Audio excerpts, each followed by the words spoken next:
So the 2026 summer movies, we got a lot of promising films coming up. Starting with June, this is kind of the kickoff.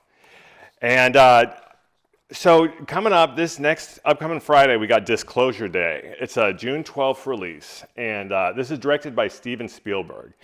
And this film is pretty much about society finding out that there actually is indeed alien life and how they respond and how they react to it.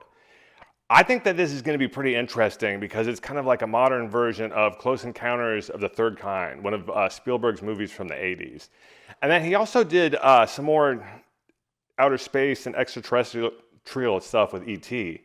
So that's a whole other thing. So he's kind of returning to some of his film roots here with this. And I'm really curious how he's going to handle this, if he's going to, try to show exactly how things would happen, or if maybe it's just the way that he believes things would happen. But I actually already have my tickets for this all set up, and I will be checking this movie out on Friday, and we'll review it the next episode for y'all.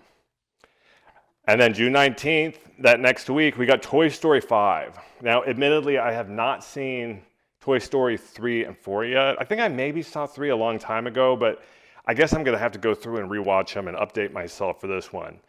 One of the things I noticed about this is the plot's going to involve toys competing with modern day electronics, so tablets, phones, video game systems, things of that nature that have taken kids away from just playing with normal toys, just non-electric, just regular everyday toys. So this one is directed by Andrew Stanton, and we got Tim Allen and Tom Hanks both returning. So I think this one's going to be a good one. I want to see how they talk about how toys have changed now and how children's interest towards toys have also changed. And that same weekend, we got The Death of Robin Hood. And this is directed by Michael Sarnowski. He also did Pig and A Quiet Place, Day One. And this one's interesting. You got Hugh Jackman, who is playing Robin Hood. He's an aging Robin Hood who's kind of, I guess, towards the end of his life and has already lived most of his stuff. And I guess he gets pulled out of his old age, I guess, to come back and fight. So it's going to be interesting. It's another A24 film.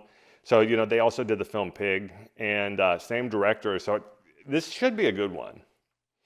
That same weekend, we got Leviticus, and this is Adrian Chiarella, and this is going to be a psychological horror fantasy where there are these two teens, and they come across some sort of being that's able to resemble the person that they desire the most. So this is going to be interesting because it's, the horror film with that a certain twist to it. And I know there's also kind of a religious, kind of an anti-religious type thing for this film too. So that's going to be another interesting release. 1 week later, we got Supergirl. Now, I am looking forward to this one very much so because I'm a DC fan. And I also love Marvel, but DC really is kind of the main comic book universe that I love to follow. Craig Gillespie directed this one, and as Supergirl, you got Millie Alcock, Eve Ridley, and then Matthias Schoenaerts.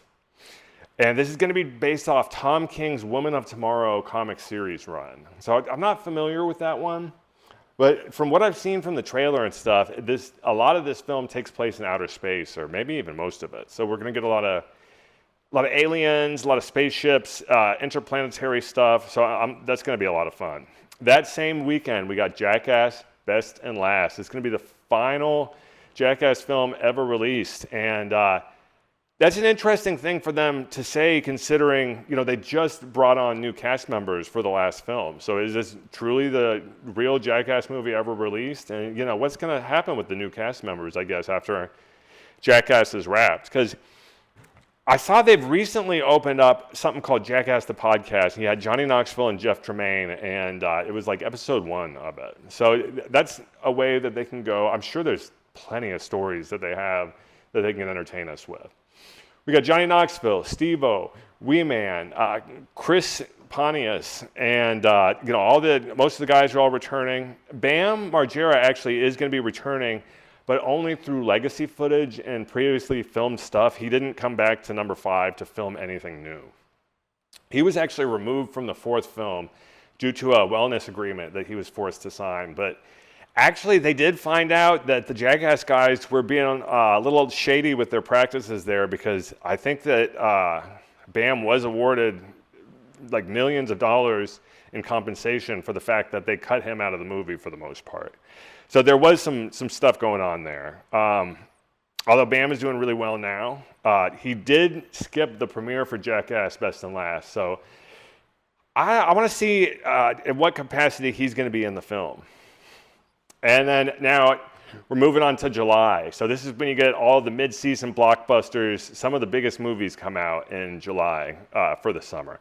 We got Minions and Monsters. And this is going to be fun. It's an Illumination animated film. And with this one, you see the Minions and Monsters working together. It almost looks like maybe they're in film production. So that should be pretty interesting. It's like they're in old Hollywood.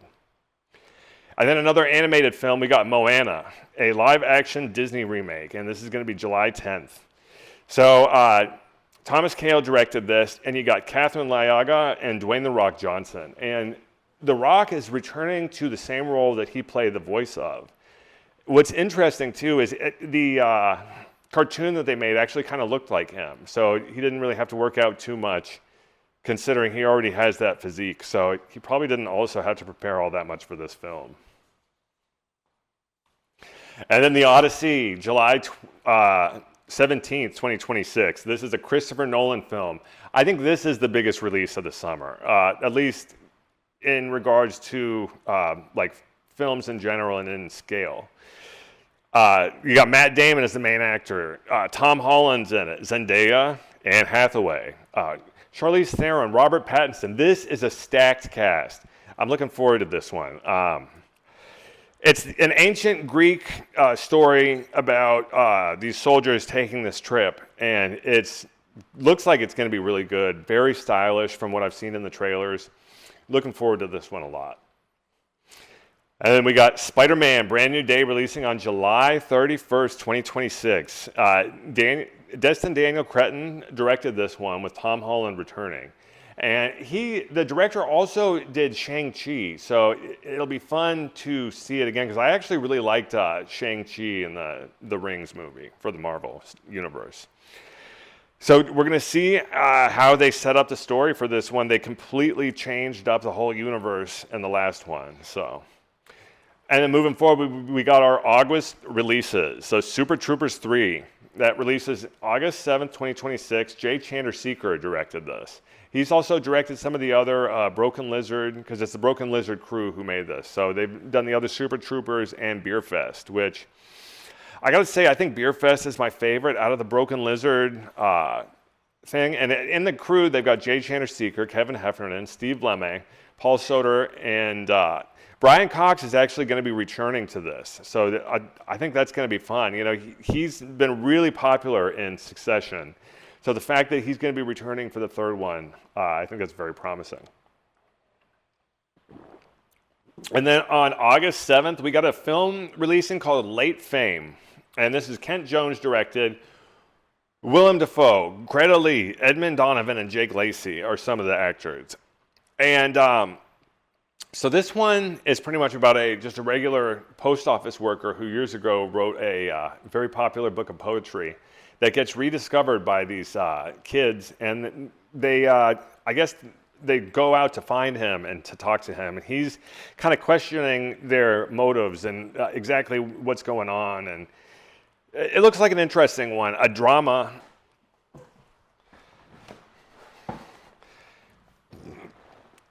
And then up next, Tony, and this is about Anthony Bourdain, and it's a young Anthony Bourdain, so they're going to focus on his upbringing in New York City in 1975, and him just, hanging out in restaurants, going from restaurant to restaurant, and, becoming a better chef. This is going to be interesting, depending on how they handle the material, and I guess how they're going to portray the film. You have to wonder, are they going to try to go as truthful as possible, or are they maybe going to try to stretch the truth a little bit with this? there's so much wonderful content from Anthony Bourdain out, and he's, I don't know, the way I look at it, probably one of the most prolific travel writers that's ever lived.